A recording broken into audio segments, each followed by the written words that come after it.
परम प्रेममय श्री श्री ठाकुरेर श्रीचरणे आमार भक्तिपूर्ण प्रणाम जानाई। श्री श्री बड़मा, श्री श्री बरदा और श्री श्री आचार्यदेवेर श्रीचरणे आमार भक्तिपूर्ण प्रणाम जानाई।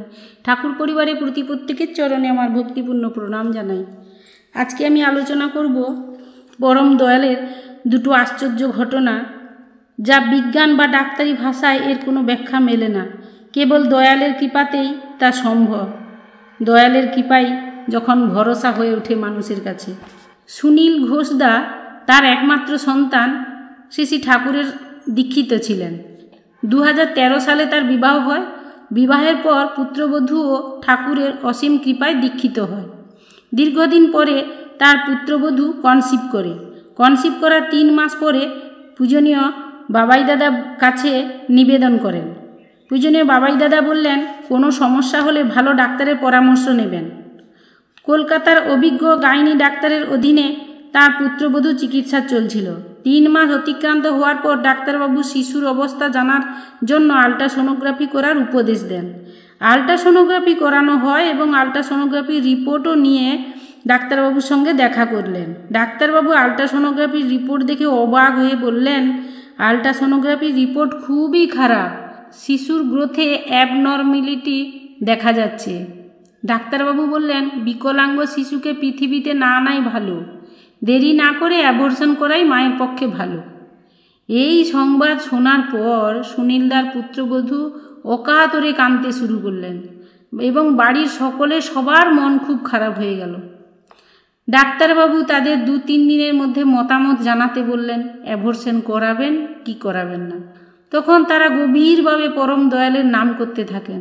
হঠাৎই দয়াল যেন নির্দেশ দিলেন আরও ভালো 2 জায়গায় থেকে আল্ট্রাসোনোগ্রাফি করার জন্য। তারা ডাক্তারবাবুকে বললেন যে আমাদের ফাইনাল মতামত জানানোর আগে 2 জায়গায় আমরা আবার আল্ট্রাসোনোগ্রাফি করাতে চাই। ডাক্তারবাবু বললেন, আচ্ছা হোক, করান।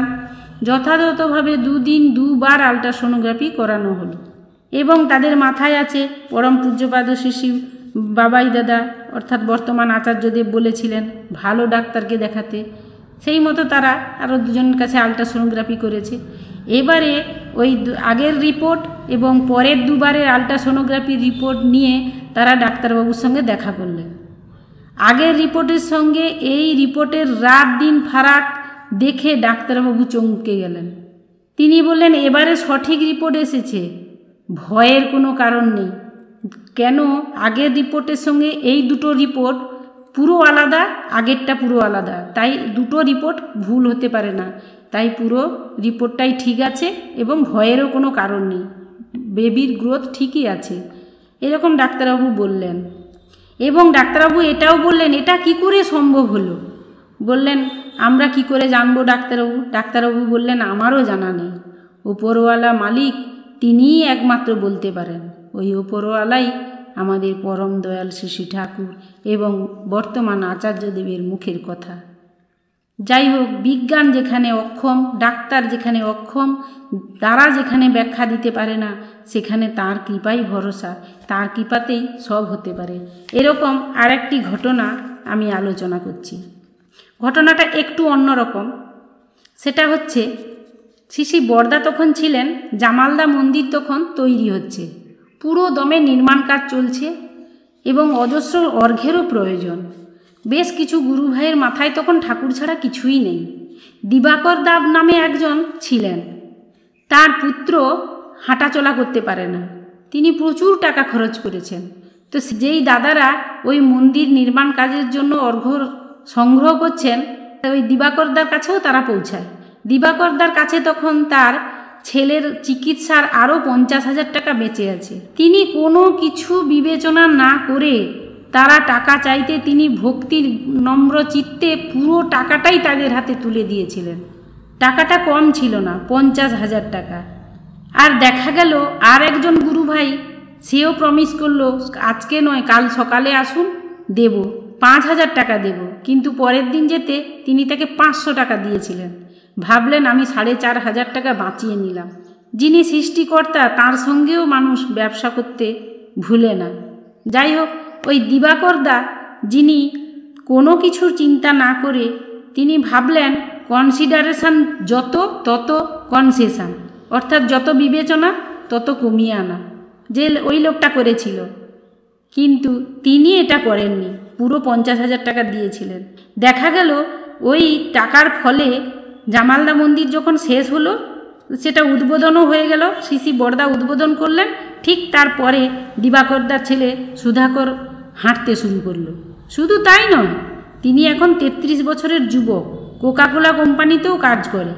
যদিও এটা আজ থেকে 5 বছর আগের গল্প, এখন হয়তো তিনি 38 বছরের হয়ে গেছেন। যাই হোক, তিনি এখন সম্পূর্ণ সুস্থ এবং তিনি বিয়ে শাদী করেছেন এবং তিনি একটা কোম্পানির কাজও করেন। ঠাকুর বলছেন, যা করবি তুই বুঝলে মনে, এক ঝাঁকিতে কর তাহা, সমানে চল সেই চলনে, এমন চলাই ঠিক রাহা।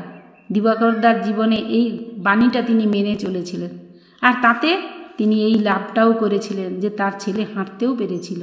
যা বহু ডাক্তার দেখিয়ে বহু খরচ করেও কোনো দিন কোনো ডাক্তার ভালো করে তুলতে পারেন।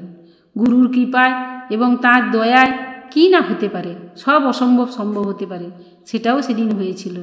আর গৃহে গুরু ভ্রাতাদের ইষ্টার্ঘ্য সংগ্রহের আগমন মানেই জানতে হবে দ্বারে মঙ্গল উপস্থিত।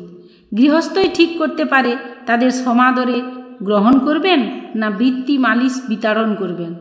ইষ্টই যার ধ্যান জ্ঞান, সে নিজের সাধ্যমতো দেবে, ফাঁকি দেবে না।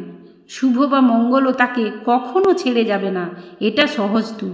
তাই 12 বছর বয়সে যে ঠাকুরের সৎ নামে দীক্ষা লাভ করেছে, নিঃসন্দেহে তার বাকি জীবনের বিপদগামিতা, বৃত্তি বিলোল চলন বলন, উত্তরোত্তর উন্নতির সব বাধা বিপত্তি রুখে দেওয়ার মজবুত ভিত প্রস্তুত করেছে।